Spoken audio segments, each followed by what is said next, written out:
चाहता हूं कि वे भी अपनी वाणी से हम सबको लाभान्वित करें। आदरणीय गजेंद्र सिंह जी शेखावत साहब, एक बार जोरदार ताली बजाकर स्वागत करें साहब गजेंद्र सिंह जी का। बहुत बहुत धन्यवाद आप सब।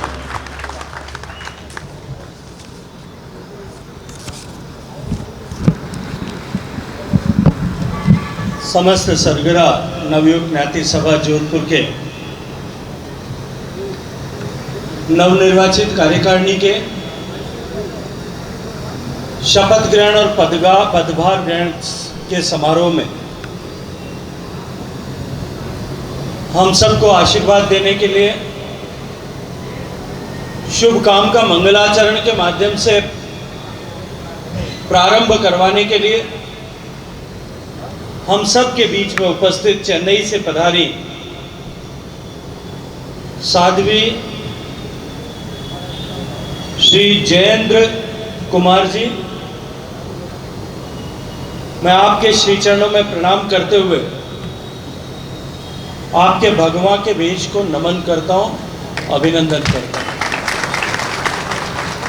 मंच पर उपस्थित आज इस कार्यक्रम को और अधिक गरिमा प्रदान करते हुए भारतीय जनता पार्टी जोधपुर शहर जिले के सम्माननीय अध्यक्ष आदरणीय श्री राजेंद्र पालीवाल जी, सम्मानित महामंत्री आदरणीय श्री गौरव जैन जी, मंच पर जिन्होंने अभी हाल इस समाज के हित में, लोक हित में, लोक कल्याण के लिए समाज हित को प्राथमिकता देकर के अपने इस कार्यकाल में पूरे निष्पक्ष भाव से काम करने की शपथ लेकर के आप सबके सम्मुख जो पदासीन हुए हैं, ऐसे सम्मानित नवनिर्वाचित अध्यक्ष मेरे छोटे भाई महेश सरगरा जी, सम्मानित उपाध्यक्ष आदरणीय डॉक्टर देवेंद्र जी, सम्मानित सचिव आदरणीय श्री हरीश पवार जी, मैं आप तीनों को हृदयपूर्वक समाज द्वारा ये जिम्मेदारी दिए जाने पर बधाई देते हुए आप सबका अभिनंदन करता हूँ। साथ ही साथ में मैं अभिनंदन करना चाहता हूँ आदरणीय आर.डी. सागर साहब का कि उन्होंने जिस तरह से निष्पक्षता के साथ में चुनाव संपन्न कराया, न केवल निष्पक्षता के साथ में संपन्न कराया, अपितु लोकतांत्रिक रूप से चुनाव कराने की एक नई बेंचमार्क स्थापित करने का काम किया। अभी जिस तरह से वो बता रहे थे कि चुनाव के समय में, किसी सामाजिक चुनाव में मैंने कभी नहीं सुना था कि इस तरह से वीडियोग्राफी के साथ में चुनाव संपन्न हो रहे हैं और उसका लाइव टेलीकास्ट हो रहा हो, ताकि मुझे लगता है कि कांग्रेस वालों ने सुन लिया तो वो इलेक्शन कमीशन को भी कहना शुरू कर, वो कहेंगे कि आर.डी. सागर साहब को इलेक्शन कमीशन में भेजना चाहिए। तो जिस तरह से इन्होंने निष्पक्ष भाव से चुनाव को संपादित करा, मैं ये मानता हूं कि सामाजिक संस्थाओं में लोकतांत्रिक आवश्यकता है, इसके लिए चुनाव कराए जाने की आवश्यकता कभी कभी पड़ती है। सामान्यतः समाज में, सामाजिक क्षेत्र में हम सबको मिलकर के साथ बैठ कर के फैसला करना चाहिए, लेकिन कभी लोकतांत्रिक रूप से चुनाव कराने की आवश्यकता पड़े तो वो चुनाव पूरी शुचिता, पवित्रता के साथ में हो, पूरी पारदर्शिता के साथ में, उससे लोकतांत्रिक संस्थाओं का मान और सम्मान दोनों स्थापित होते हैं। लेकिन इससे आगे बढ़ करके चुनाव होने के बाद में लोकतंत्र में एक बार चुने जाने के बाद चुने दिए गए लोगों की ये जिम्मेदारी होती है कि वो सबको साथ लेकर के चलें। चुनाव के समय में कहीं कोई छोटी मोटा कटुता आ गई हो, कहीं कोई दूरी बनी हो, कहीं किसी तरह का मनमुटाव हुआ हो, उस सब को समाप्त करके चुने हुए जनप्रतिनिधियों को सबको साथ लेकर के चलने की आवश्यकता होती है। और साथ ही साथ में ऐसे लोग जो चुनाव में सफल न हो सके या समाज का आशीर्वाद जिन्हें न मिल पाया होगा किसी भी कारण के चलते हुए, वो कहीं उनकी योग्यता का असेसमेंट नहीं, लेकिन समाज ने भावनात्मक रूप से जिस किसी को भी समर्थन दिया, ऐसे लोग जो सफल नहीं हुए उनकी भी ये जिम्मेदारी है कि सारे भेद विभेद मिटा करके हम सब लोग मिलकर के अंततः समाज के हित में, लोग के कल्याण में के लिए काम करें। और हमें कहीं ऑपरेटर तो आजकल मैं लोकसभा सेशन में आया हूँ अभी लोकसभा सेशन में भी अजय जी विराजे हटे देखता हूँ टीवी में। लोकसभा सेशन में भी केवल विवाद के लिए विवाद खड़े करने की व्यवस्था होगी, केवल विरोध के लिए विरोध कर, ऐसे ऐसे विषयों पर विरोध करना जिसपे कहीं संसद में बहस नहीं हो सकती, चर्चा नहीं हो सकती। आप सब लोगों ने देखा होगा अभी इलेक्शन कमीशन जिस तरह से वोटर लिस्ट को वापस नए सिरे से उनका इन्वेस्टिगेशन कर रहा है, उनका इंटेंसिव रिव्यू कर रहा है। अब वोटर लिस्ट में किसी के नाम फर्जी जुड़े हों, किसी के नाम गलत जुड़े हों, किसी बच्ची की शादी होकर के 20 साल पहले चली गई वोटर लिस्ट में, नाम आप भी बोल रहे हैं। कोई बूढ़ा बा जो है वे राम जी रे घरे गया 5-7 साल हो गया, धामा ने गया 10 साल हो गया, तो भी वहाँ नाम हाल रगड़ी दी है। कोई टाबर आपने बीणिया घरे ब्याह वो नहीं आएगी, वहाँ नाम आयो को नहीं, लेकिन उनका नाम आज भी उसको ठीक करने के लिए, और कुछ लोगों ने सुनियोजित रूप से गलत वोट अगर लगा दिए लिखा दिए तो उसका रिव्यू करके वोटर लिस्टों को ठीक करना चाहिए कि नहीं करना चाहिए? अगर करना चाहिए तो ये किसकी जिम्मेदारी? ये चुनाव आयोग की जिम्मेदारी। अब चुनाव आयोग आर डी सागर साहब चुनाव करा रहे थे तो डॉक्टर साहब अगर वोटर लिस्ट में भर्ती होती तो चुनाव सही हो सकता था क्या? ये चुनाव आयोग की जिम्मेदारी है कि ठीक से चुनाव आयोग जो है वो चुनाव कराए। अब आपके यहाँ तो समाज में आर डी सागर साहब ने चुनाव करा दिया, लेकिन देश का चुनाव कराने की जिम्मेदारी जिस संस्था के पास में है, वो जब वोटर लिस्टें ठीक करने लगती है तो हमारे कांग्रेस पार्टी के और विपक्ष के साथी जो है, जिन लोगों ने हमेशा इसी तरह से गड़बड़ झाले करके चुनाव जीता था, वो खड़े होकर के और लोकसभा की कार्रवाई को चलने नहीं देते, वहाँ पे हल्ला मचा करके उसको बंद करा, और फिर झूठ पे झूठ बोल करके कि लाखों वोटों के घपला हो गया, घोटाला हो गया। जिस आदमी की रिपोर्ट के आधार पर घोटाला और घपले की बात करके और पदयात्रा निकालते हैं, वो आदमी खुद ही कह देता है कि मैंने तो गलती से लिख दिया था, मैं तो मेरा विड्रॉ कर लिया, मैंने कैलकुलेशन मिस्टेक कर दी। अब अगर कैलकुलेशन मिस्टेक आर डी सागर साहब कर देते तो ये चुनाव निष्पक्ष हो सकता था। इसलिए मेरा कहना है कि ये चुनाव जो है ये शुचिता पवित्रता के साथ हों, लेकिन उसमें जो लोग सफल और असफल रहे उन सब का अंतिम उद्देश्य एक है, और वो है समाज की भलाई, समाज की एकजुटता, समाज को संरक्षित रखे, सुरक्षित रख के समाज के आने वाली पीढ़ी को आगे बढ़ाने के लिए हम सब काम करें। आज माननीय प्रधानमंत्री नरेंद्र मोदी जी के नेतृत्व में देश के गरीब आदमी के, सामान्य आदमी के, पिछड़े आदमी के, दलित आदमी के, पीड़ित आदमी, शोषित आदमी, वंचित आदमी, महिलाएं, इन सब के कल्याण के लिए सरकार काम करती है। 2014 में जब नरेंद्र मोदी जी को आप सब ने आशीर्वाद दिया था और वो जब प्रधानमंत्री की कुर्सी पर बैठने वाले थे, उससे पहले उन्होंने कहा कि मेरी सरकार गांव, गरीब, किसान, पीड़ित, शोषित, वंचित, दलित, इन सब के कल्याण के लिए काम करें। और आज 11 साल बाद में हम गर्व के साथ में एक बात कह सकते कि सरकार ने जितनी भी योजनाएं बनाई, उन सारी योजनाओं के केंद्र बिंदु में अगर कोई था तो वो गरीब आदमी, पिछड़ा आदमी, दलित आदमी, शोषित, वंचित आदमी था। और आज जिस तरह की योजनाओं को धरातल पर उतारा, जिस तरह से धरातल पर उतारा कि 100% सैचुरेशन होना चाहिए, कोई भाई भतीजावाद सिफारिश की आवश्यकता नहीं, जो योजना सरकार बनाए वो पूरे रूप से धरातल पर उतरनी चाहिए। बैंक के खाते खोलने का समय आया। आज देश के 99.99% लोगों का बैंक का खाता हो रही। गरीब माताओं बहनों ने जो कोई अपने बचत के रुपए बचा करके कहीं आटे के डब्बे में रखती थी, कोई गेहूं के पीपे में रखती थी, तकिए के अंदर सील करके रखती थी, हारी बीमारी काम पड़ी कदे काम आई, कोई बहन बेटी ने सीख देनी हुई तो जरूरत पड़ी, कोई हारी बीमारी हो जाए तो एकदम जरूरत पड़ी तो कोई 200, 500, 1000, 2000, 5000 रुपये बचा करके रखती थी। उस पैसे को माताओं बहनों ने बैंक में जमा कराना शुरू किया। जो बैंक के जो है लाखों खाते खुले, उसमें 2-2.5 लाख करोड़ रुपए से ज़्यादा ऐसी गरीब माताओं बहनों ने जमा कराया। आज देश के हर घर में बैंक का खाता पहुंच गया। जब बैंक का खाता पहुंचा तो आज जो है सारा ट्रांजैक्शन ऑनलाइन होने लग गया। सरकार की सारी सहायता सीधे आज बैंक के खाते में आप लोगों के पास में पहुंचती। किसी बिचौलिए जब पैसा जमा कराते हैं तो एक बटन दबाते हैं, एक साथ देश के 11-12 करोड़ किसानों के खाते में एक साथ जो है 6000 रुपये साल के पैसा एक बटन दबाते ही चला जाए। ठीक इसी तरह से मोदी जी ने तय किया कि गरीब आदमी को घर मिलना चाहिए। आज भी आज़ादी के इतने साल बीत जाने के बाद में भी शहर में, गांव में बहुत सारे लोग कच्ची झोंपड़ी में रहने के लिए मजबूर हैं।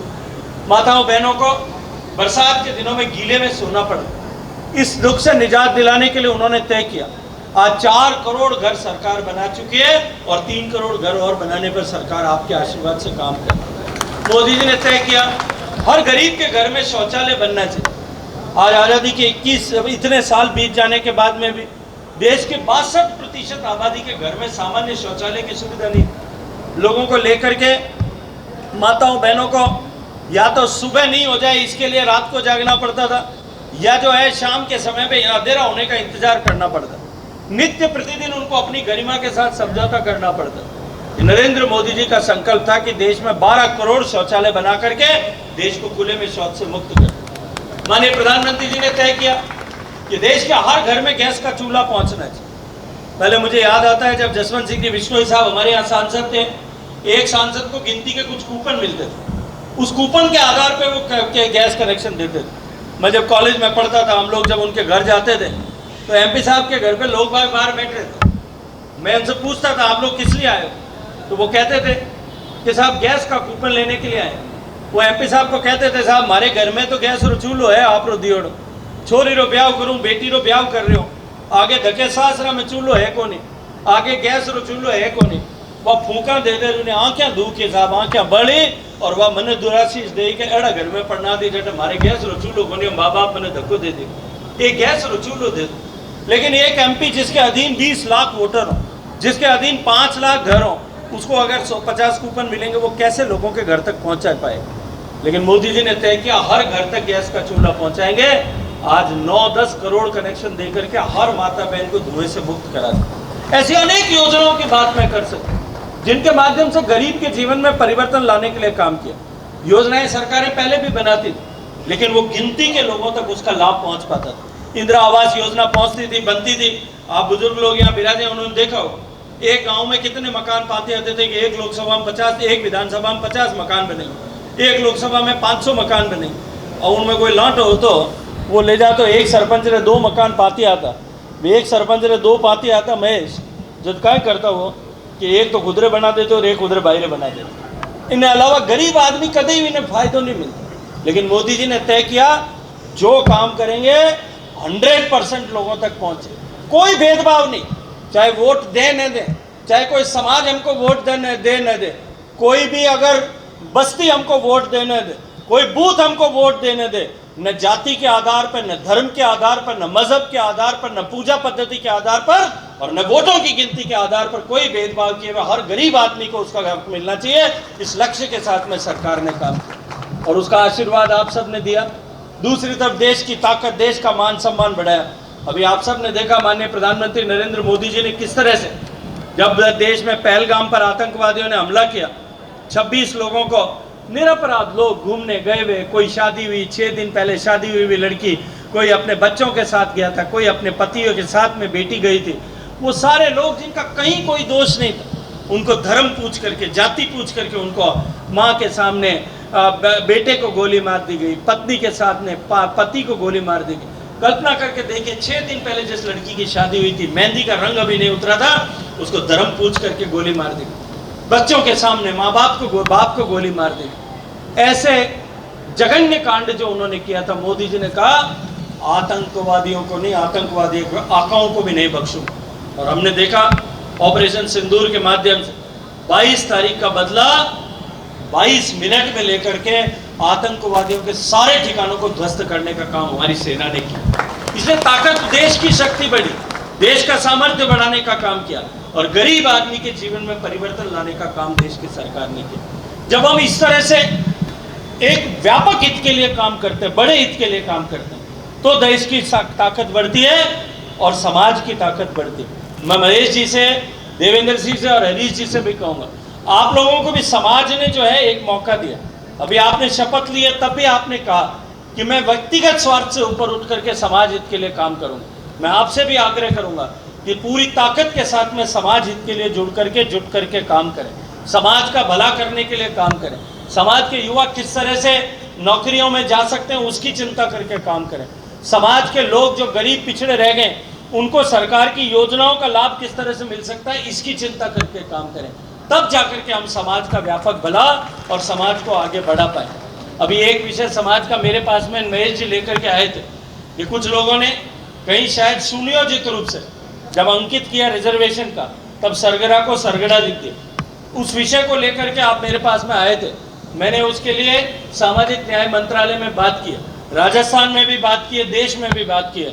मैं आपको भरोसा दिलाता हूँ, ये जो असम्मान सूचक शब्द इस जाति के साथ में जोड़ने का पाप जिन्होंने किया है, इस पाप को समाप्त करके इसको ठीक करने का काम करें, आपके समाज का सम्मान स्थापित हो और साथ साथ में आने वाले समय में हमारे देश के हमारे समाज के बच्चे इस देश का नाम रोशन कर सकें, समाज गर्व कर सके, ऐसी परिस्थिति में उनको बढ़ाने के लिए हम सब काम करेंगे।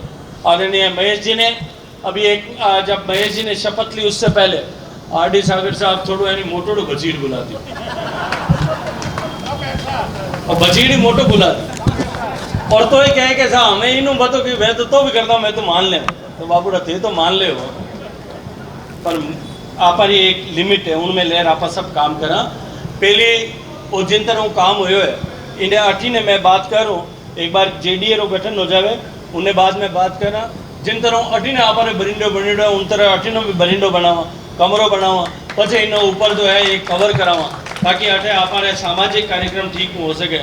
और बराड़े में आपने तंबू वंबू नहीं लगाना था, मैं तो तंबू लागोड़ो देखियो, जोर हूँ जय बोली अनाराम जी बहादुरी, जोर हूँ जय बोली, तंबू ऊंचो नीचो तो मैं कटे पड़ जाए। तो हम समाज रो कार्यक्रम में तो आप तंबू नहीं पड़े, नहीं चिंता भी आपने करनी पड़ी। अच्छा बढ़िया एक इन्हें जो है पूरा इन्हें कवर करा, फर्स्ट क्लास करा, पाचे एक बार JDA रो गठन हो जाए, पचे आप जो है एस्टिमेट बना तैयार। ये हमारे महेश बहुत होशियार आदमी और वो लारे पड़े नहीं तो एडो पड़े कि बाबूड़ा मैंने मारो जीव जाने हो, मारो छोड़ रहे मैंने, हाँ भाई साहब करना पड़ी। पर आप लोगों ने बहुत युवा, बहुत एनर्जेटिक और बहुत काबिल आदमी को अध्यक्ष चुना है।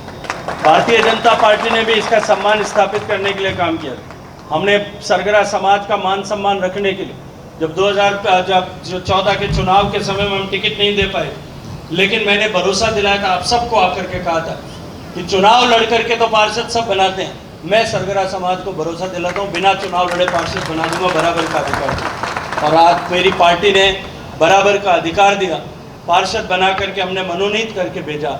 आगे भी समाज का सहयोग, क्योंकि हम सब लोग कोई व्यक्तिगत स्वार्थ से काम करने वाले लोग नहीं, देश की तरक्की के लिए ये सत्ता एक साधन है, इस सत्ता को साधन के रूप में लेकर के भारत को विकसित बनाने के संकल्प के लिए घर से निकले हुए लोग, न घर पता है, न बाहर पता है, न परिवार पता है, भागते भागते सारे दिन आप लोगों ने जो जिम्मेदारी दी है उसको पूरा करने के लिए काम करते, पूरे निस्वार्थ भाव से करते, पूरे निष्पाप भाव से करते हैं और तभी आप लोगों का आशीर्वाद निरंतर मिलता है। मैं आप सब लोगों के श्री चरणों में प्रणाम करते हुए आप लोगों ने जो निर्णय किया है उसके लिए आप सबको बहुत सारी बधाई देते हुए, लेकिन फिर एक बार कहूँगा सबको साथ लेकर के इस चुनाव की बात को पीछे छोड़ करके पूरा समाज एकजुट होकर के एक मुट्ठी होकर के काम करे, इस लक्ष्य के साथ में काम करेंगे, निश्चित रूप से समाज को उसका लाभ हो और आपके इस कालखंड को जो है आने वाले समय में सदियों तक लोग याद करें कि महेश सरगरा और देवेंद्र जी और हरीश जी जब पदाधिकारी थे तब समाज ने इस तरह की उपलब्धि हासिल की है। ये अगर हम कर पाएंगे तो हम वास्तव में समाज के सच्चे सेवक होंगे। वरना कई लोग आए, हमसे पहले कई आए, हमारे बाद भी कई आएंगे, ये यात्रा अनवरत ऐसे ही चलने वाली है। हम सब मिलकर के काम करें इस अपेक्षा के साथ। बहुत सारी शुभकामनाएं, पूरी टीम को शुभकामनाएं और विशेष धन्यवाद साध्वी जयंती कुमार जी का कि उन्होंने आकर के हम सबको आशीर्वाद दिया। इनके मंगलाचरण से गजानंद जी का जो श्लोक इन्होंने बोला, उस श्लोक के से जो हमारी शुरुआत हुई है, लॉर्ड गणपति श्लोक which you have recited, with that we have initiated, we have started our new कार्यकारिणी वर्क। तो उससे निश्चित रूप से जो है पवित्र वातावरण में आपने जो ये शुरुआत कराई है ये सफल होगी। इस शुभकामना के साथ बहुत सारा धन्यवाद, अभिनंदन। भारत माता की हम जोर बोलो अनाराम जी महाराज की, बोलो अनाराम जी महाराज की।